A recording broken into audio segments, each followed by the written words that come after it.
So I want to welcome everybody to our Navigating Online Sales presentation today with Joseph Fischer of Fischer Farms. I'm Jessica Renee and I'm with the Hoosier Young Farmer Coalition, and I'll be your host for this afternoon.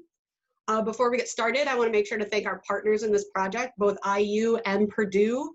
They were instrumental in helping pull together the farmers from across the great state of Indiana, as well as advertising and marketing and making sure folks knew that the webinars were happening over these past couple of weeks. So we want to thank them. And we also want to thank SARE, who provided the grants to make all of this come together and bring all of these farmers in from the fields for a couple hours each week and really be able to let them share their stories. So thank you to SARE for that wonderful grant. As we know, we're recording these sessions, so if you're not able to watch them with us live when they're happening, you can always watch them later on our YouTube page. But for now, I'm going to go ahead and turn the table back over to Joseph for his presentation. Thank you so much. All right, thank you, Jessica.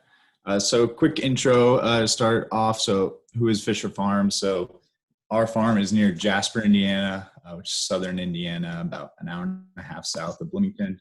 We're a family farm, so I'm fifth generation, but we sell local natural beef from our farm, pork from our neighbor's farm, and then turkey from our neighbor's farms as well, along with a few other products.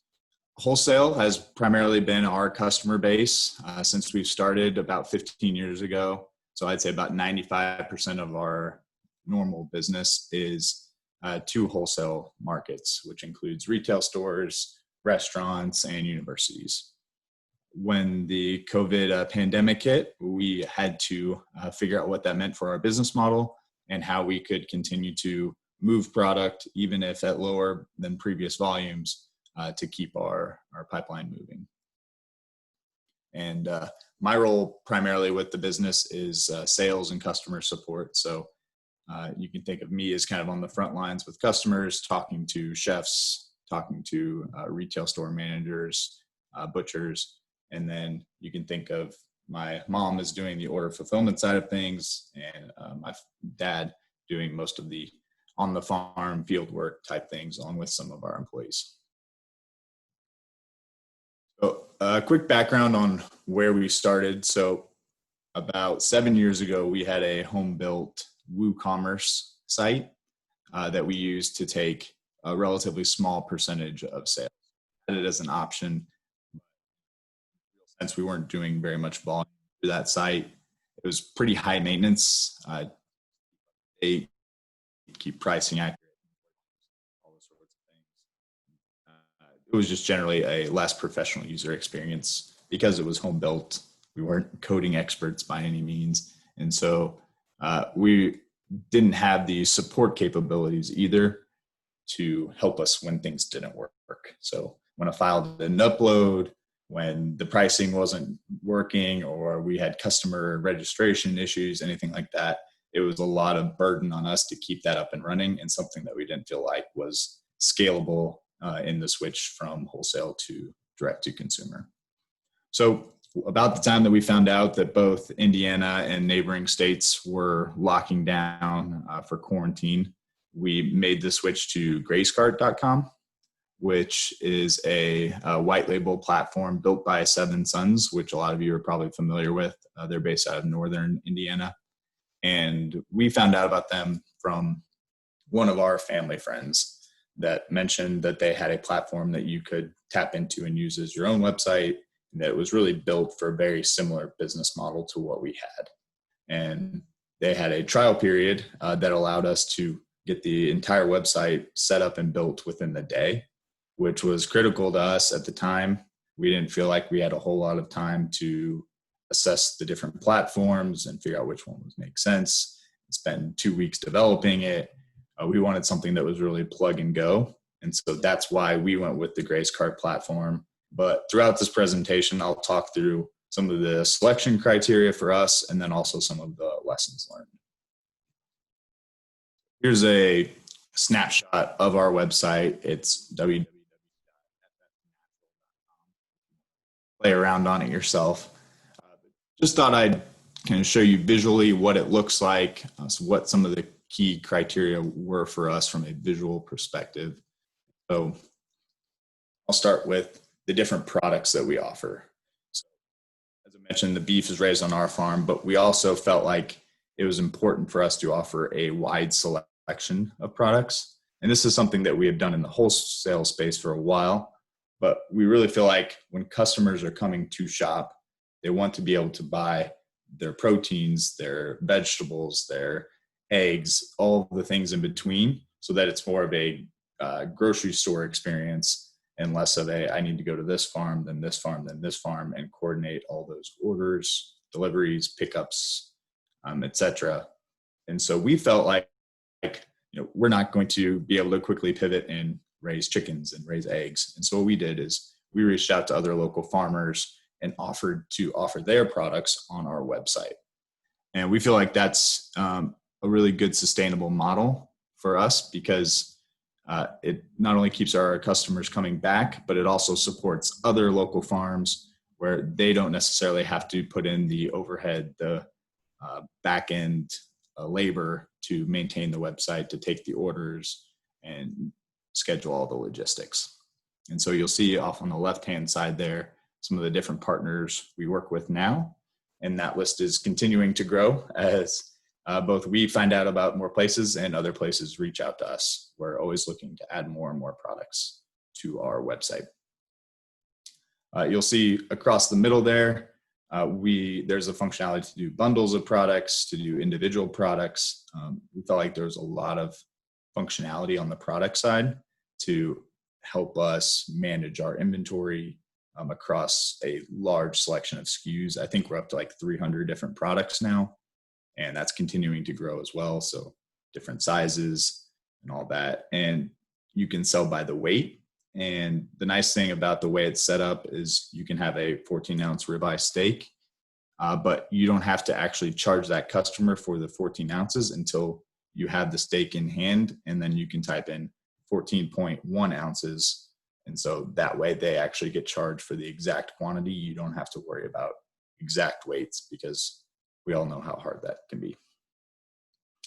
And just in general, it's relatively easy to customize the pages, categories. We have different collections for different holidays, as well as on sale items, bundles, that sort of thing.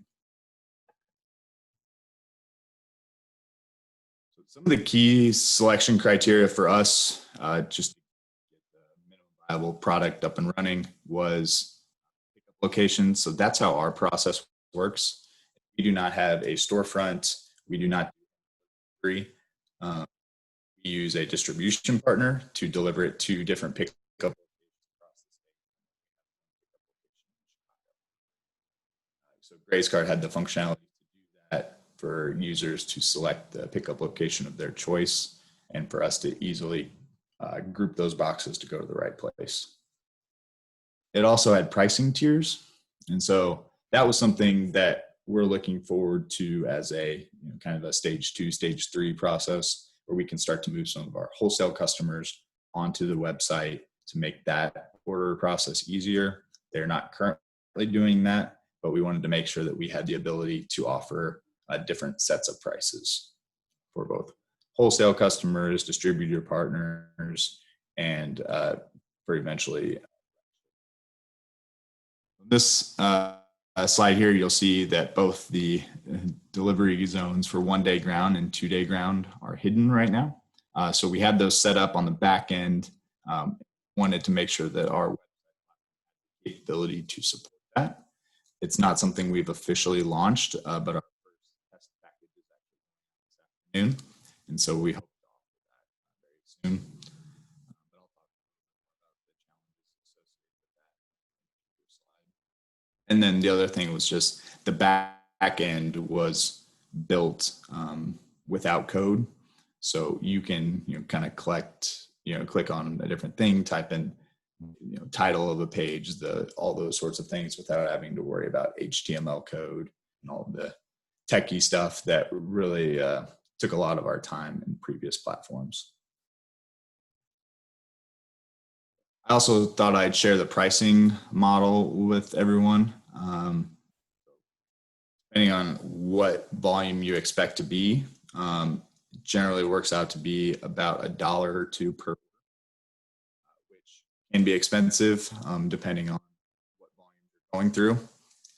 But I will say there are other platforms that above this price, and there are others that come in below this price as well. I guess make sure you're shopping around whenever you're looking at different platforms. The other thing I wanted to talk about was some of the integrations that we're doing right now.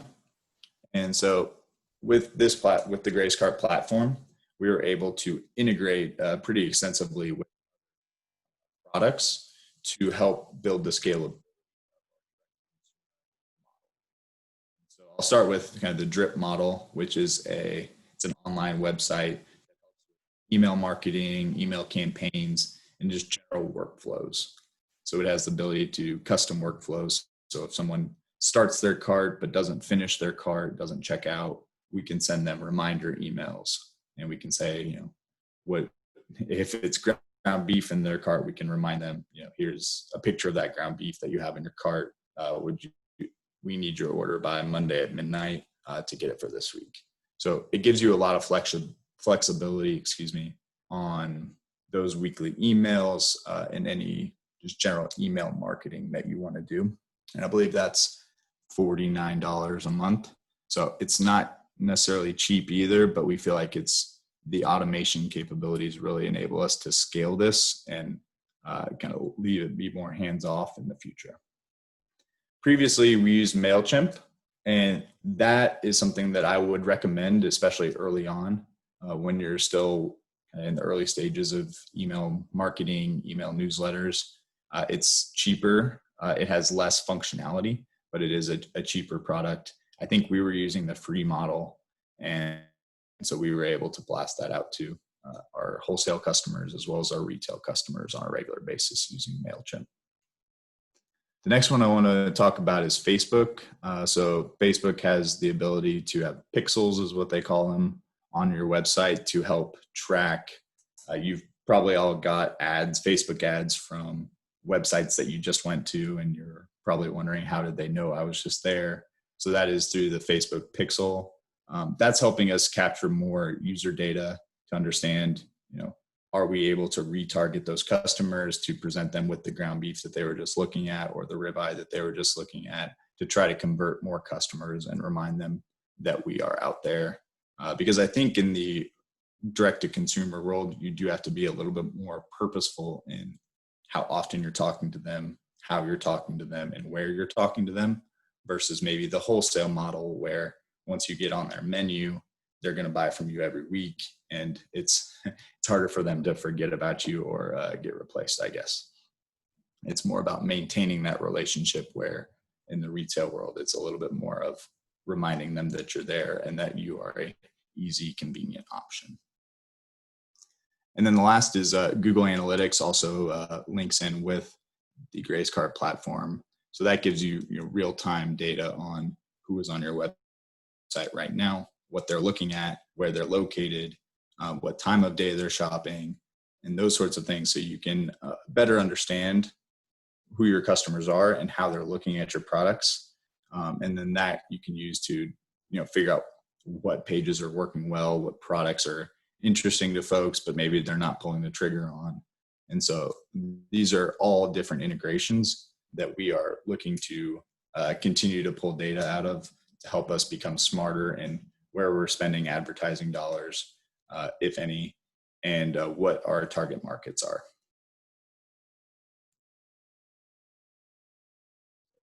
Lessons learned, I think, understanding what your specific functionality requirements are. There are a lot of different ways to sell direct to consumer, whether you have your on-farm store, whether you're going to markets and you want to do a pre-order pickup type deal, whether you have delivery, all those different things I think can significantly impact the product with online, because you don't want to necessarily buy a very expensive Cadillac when you really need a smaller, more basic model. And so understanding what those functionality requirements are, I think, is pretty important before you go and pull the trigger. I believe integrations are the key to scalability, getting automated messages, helping your customers feel like you are continually engaging with them, And so the more data, the more you can do that with technology, I think it impacts your ability to scale. But it's also not something that you need to feel overwhelmed with right out of the gate, because it'll always be there. It's something you can always add on and continue to build and develop. But it is something to, I think, at least take into consideration. The direct shipping takes time. So shipping directly to people's houses, I think we had to wait almost 2 months for packaging, just because of the current state we've in. Packaging was back ordered. It takes a long time to get it set up with shipping brokers, which if you're not familiar with those, it's basically discounted group pricing on shipping. So you don't have to pay the FedEx rates that you see online. And then just generally understanding how the process of direct shipping works can be a little exhausting. I think it's important to review other websites that are out there, but don't get stuck in the analysis phase. I think there's going to be said for just getting out there and learning from mistakes, learning what your challenges are. I know another popular option that we've seen is barn to door. And I've seen that their functionality appears to be very comparable to Grazecart's, and I think they are a little bit cheaper. It's a product that we honestly didn't find until after we had already signed up with Grazecart. So I can't tell you for sure which one would have won out, but that is another option I would encourage folks to look at, and I know there are others as well.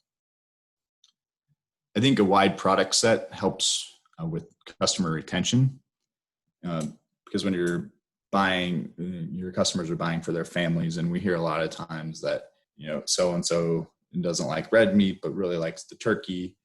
And then they have maybe their kids really like the burgers, but then the parents maybe are more in the steaks. And so understanding kind of who your customers are and giving them a wide selection so that it becomes a bigger percentage of their grocery bill that month, I think really helps keep those customers coming back.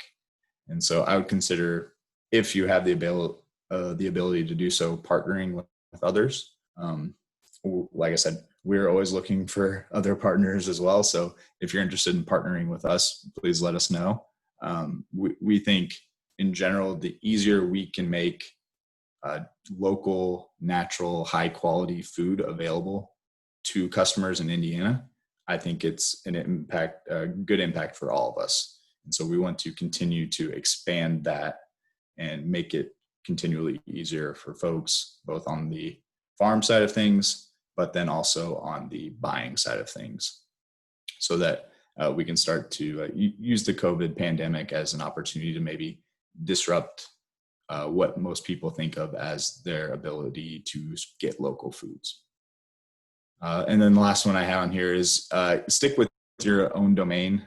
Some of these websites they will offer to have a domain for you, but really make sure that you're keeping all the folks coming to your website and your website only. For a brief period, we had both our legacy domain and our new domain via Grazecart, because we weren't ready to retire our old website yet. And I would encourage you to just kind of go all in on one, so that your customers don't get confused. I went through that relatively quickly, but I just want to give the high-level overview of our product experiences that we've used so far. Offer it up for maybe more specific questions that may have come up.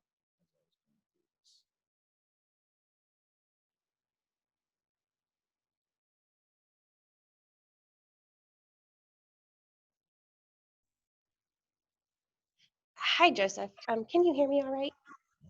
Yes. Okay, my name is Carrie Jacob.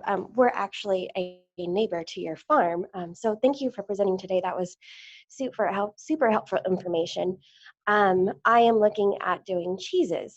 I know you said your mom did the back end part of things, but I was wondering what the reporting was like of the functionality, like if you were able to pull customer reports of if somebody bought, so much ground beef. Can you set reminders to say, hey, you guys might be running low? Was that part of the functionality of that website? So yeah, it's a great question. So it's not a functionality within Grazecart, but what we have done is we have used the Drip platform. So if you remember on this integrations page here, on the Drip platform, it tracks everything that customers are buying and their order quantities and all that. And so what we have is we have a workflow set up that says, if this customer hasn't ordered within 4 weeks, it continues to the next step. Was their order more than $200? If no, send them a reminder email. And if yes, then, we have different tiers so that depending on what their order dollar amount was, we'll remind them at different stages after that first order. Because if somebody places a $500-$600 order, we don't expect them to turn around and buy more the next week. But right. If we do have somebody that orders, maybe $100, they may be ready in 2 weeks for another order. Because we do have some customers that order every week, some that order every 2 weeks, 3 weeks, and then some that just stock up their deep freeze and we don't hear from them again for a while. What about how is the ease that your mom sees with the placing orders? I know we talked last week to a bakery who said that sometimes they are challenged because they have to export the orders to Excel, and then they have a really complicated macro program that fixes the orders so that they're able to process them more easily. What does that process look like? Yeah, so with our platform, so before we made the switch to Grazecart, we had a home-built Microsoft Access system that we use to manage all of our orders. And so that's what we are importing the data from Grazecart into, and we're processing our orders that way. But and that's just because we have both wholesale and retail customers coming through different platforms. If we were just retail, Grazecart has what I think is really cool functionality in that it creates pick pack lists. It creates reports of all the products that were ordered for that week so that when you're filling that box, you can print out, okay, Carrie ordered one of this cheese, a pound of ground beef, and 2 steaks. And then you can use that to go and fill the order. And then you close it up and then you go back into their website and you type in the weights for those products and confirm that you had everything that they ordered. And then you hit process, and then that's the point that it charges their card. So make sure I answered your question there. Yes, perfectly. Thank you very much. I appreciate it. Yeah. This is Jessica. So you talked about your original website not having any IT support. Does the Grazecart, have you ever used the IT support in Grazecart? And if so, how is that interaction? Yes, thank you for bringing that up, Jessica. So our experience with tech support with Grazecart has been incredible, actually.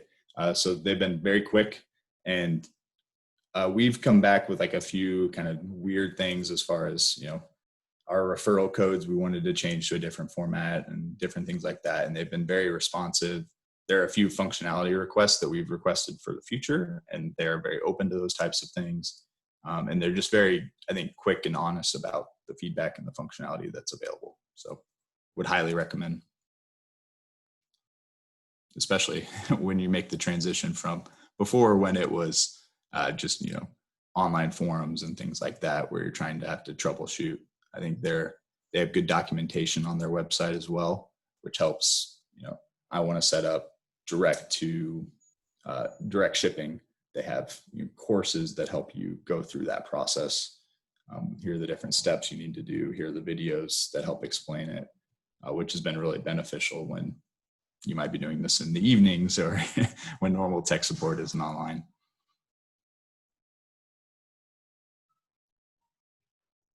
This is Jessica again. I love that you're partnering with other farms to be able to bring not just one shopping experience to one platform for your consumers, but just also to help kind of spread the wealth to other farms in your areas. I think that's amazing. My question is, for inputting the products into Grazecart, are you inputting it for all the farms you're partnering with, or do those farms have their own logins that they can add and update their inventory? So we could set it up that way to where they would manage their own inventory and all that. What we have chosen, our approach is kind of make it simpler, kind of less training for folks, is we work with them to set up their products on our website, and then we just place orders with them. So we can take Tell City Pretzels, for example. They're another local Jasper company. And we say, hey, Brad, here are the things that we're going to post on our website. What do you think? And then we will order with him as those orders come in, and we will kind of stock those products on our end. So they don't have to worry about how, who ordered when, do I have to get it over there in time, and all those sorts of things, because it's all managed online inventory. And that's the same with our cheeses and everything else. Produce is a little more tricky, I know, for those of you in the produce world, as far as knowing what's going to be available. And so I have a weekly call with our produce farmer to ask him, what do you think is going to be available next week for tomatoes, spinach, lettuce? And then we will input those numbers as our inventory for that week's orders. But we're handling, it's a long way of saying we're handling all the admin logistics, and then we're working with them on what are the products that they need help moving, what are the products that they think will sell, and then we can open that up really not only to our direct to retail, our direct to customer partners, but also to our wholesale customers as well. We've seen different restaurants and things say, oh, I'm super excited that you're carrying goat cheese now. We'd love to get some of that with our order as well. And so it just opens that customer base with relatively little effort for those other farmers to get into new markets and new customers. We normally work with about 150 restaurants and retail stores and universities on a weekly basis. So, and that covers from Chicago to northern Indiana, and then some into Illinois and Kentucky as well.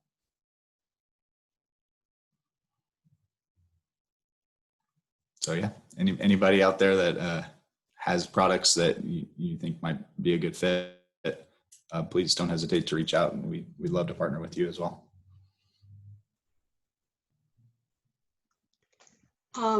This is Jessica. I'm curious as to the different integrations you have on your website and Google Analytics. Do you have a sense of like the age range of the folks shopping online? Do you find that this is a younger crowd, or is it kind of all over? Do you have access to that information? And if you do you see any trends of who's doing online shopping now that you've moved to more direct to consumer?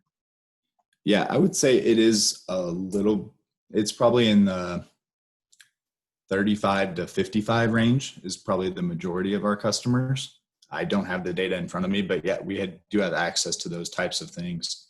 And with like Facebook, for example, they have some cool functionality where it can take all the customers that currently like your Facebook page, and it can create lookalike audiences that have similar characteristics to the people that already like your page, and it can focus on maybe pushing advertisements and things to those customers that may also be a good fit based on demographics.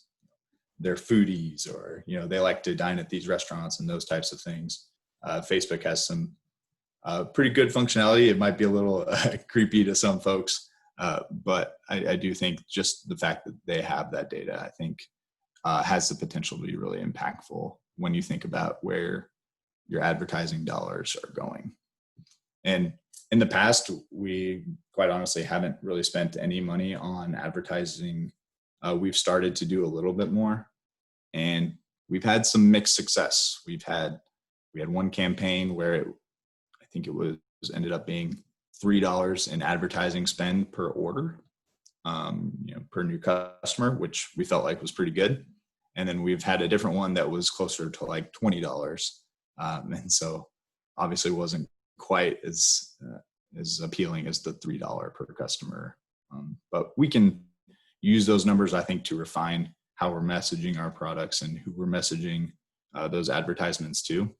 And so that we can continue to learn. And if we continue to spend money, how do we do that?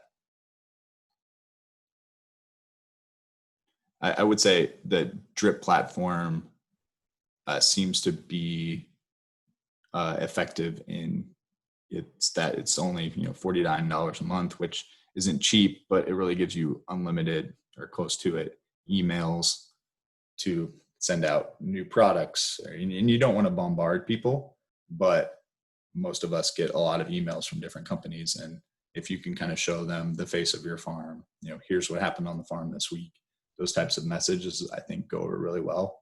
And we've seen that be a pretty effective tool for converting customers and reminding them that we're still here and we still have products that you can conveniently buy from us.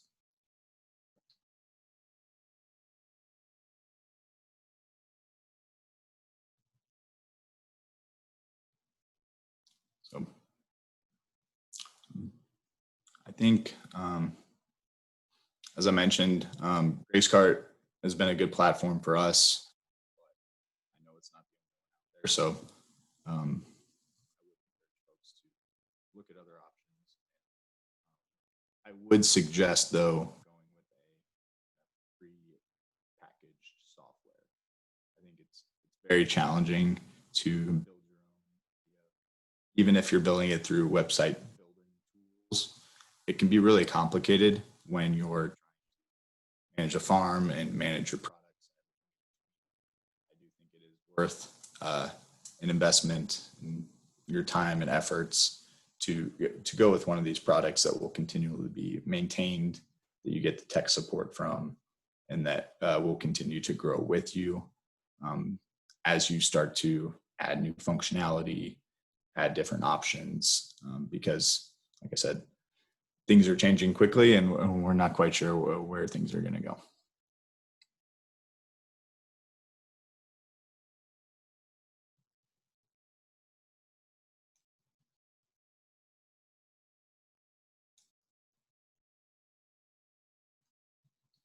Well, that's all the questions I have for this afternoon, unless Carrie has any other, or anybody else.